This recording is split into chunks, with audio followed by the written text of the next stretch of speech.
નમસ્કાર મારા હાવજ જેવા ટેક્સટાઇલના તમામ મિત્રને નવી પેઢી નવી બુદ્ધિનો ટેક્સટાઇલ વાળો મિત્ર આજે અમારા ભાઈબંધ હારે બેઠા હતા અને અમે બે કાલે માર્કેટે ગયા હતા અમારા પ્રતિકભાઈ અમારા મિત્ર અમે લોકો ગઈકાલે માર્કેટે ગયા હતા અને આટા માર્યા તો માર્કેટે વેપારીએ હું કીધું કે સોચ કે બતાતા હું અભી નહીં અભી રૂકો એવું બધા અલગ અલગ જવાબ આપ્યા વેપારીએ તો આની અંદર અમે એવું વિચાર્યું કે જે વેપારી સોચ કે બતાવવાનું કહે છે ને એ વેપારી આપણને ક્યારેય ફોન નહીં કરે પણ ક્यों બોલાવશે ખબર કલ આના और कल सैंपल और दिखाना और कल माल भर लेना ये વેપારી આપણને માલ આપશે અને કલ આના वो એ જ વેપારી ઉપર ભરોસો મૂકવાનો પછી એમ કે સોચ કે બતાऊंगा નંબર લઈ લે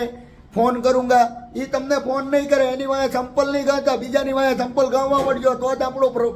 પ્રગતિ થાય બાકી આમાં આપણું ભલું નહીં થાય બાકી મારી વાત જો સાચી લાગતી હોય ને સારી લાગતી હોય તો કોમેન્ટ બોક્સમાં તમારો નિર્ણય જણાવો અને મારું જેવું વિચારતા હોય એવા લોકોને ટેક્સટાઇલના લોકોને આ વિડીયો મોકલી દો બાકી જય હિન્દ જય દ્વારકાધીશ બોલો પ્રતિકભાઈ જય દ્વારકાધીશ।